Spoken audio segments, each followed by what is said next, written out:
Potential Hitlers are everywhere.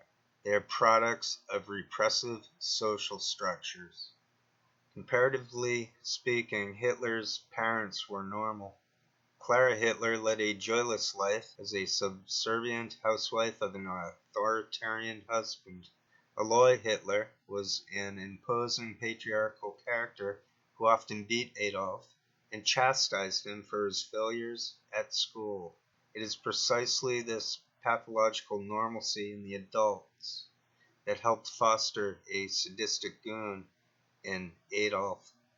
To not see that poisonous pedagogy continues, the vicious chain of violence between child and parent and child again, is to miss the crucial point that Hitler types are found all throughout Western civilization.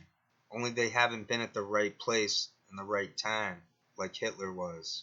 No man is an island, just as Hitler was no devil. It can now be seen that the bureaucrat has in common with the sadist a submission to a reality outside oneself. In bureaucratic systems, people look down on those below them, while those above spit down on them, because the sadist and the bureaucrat both lack a core self that just is. He/she strives to control human beings. Nazism, thus, is the bureaucratic world gone violent. An example of the bureaucratic Nazi is Heinrich Himmler. Himmler, the bloodhound of Europe, was responsible for the structures that eliminated 20 million Jews, Russians, Poles, or in a word, humans. Himmler was the bureaucratic kind of guy who was also a dehumanized one. He may have looked like the insurance agent next door, with his characteristics of being pedantic and precise. Yet for those who submit to a pathological normalcy, restrictions on the development of the entire personality prevail.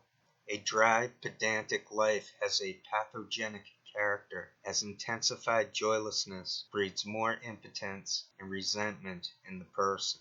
Himmler, along with Hitler, was on the lowest fringe of society. With increased power, they had the tools to commit mass destruction.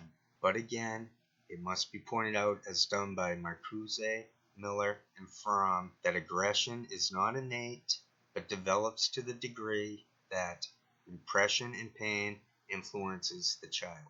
When an individual cannot experience pain in its real context, but continues to relive it again and again via that repetitive compulsion, the result is bound to be chaotic and dangerous.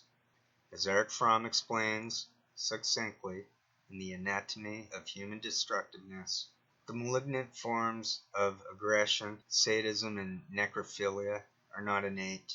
Hence, they can be substantially reduced when the socio-economic conditions are replaced by conditions that are favorable to the full development of man's genuine needs and capacities, to the development of human self-activity and man's creative power as its own ends.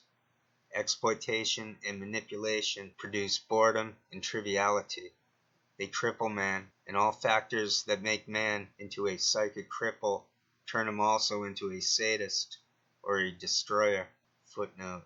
Next up, on the roots of fascism, we'll take a quick look-see at Joseph Stalin, Wilhelm Reich. This has been a Tokyo Shemp education something. Thanks, and have nice nights.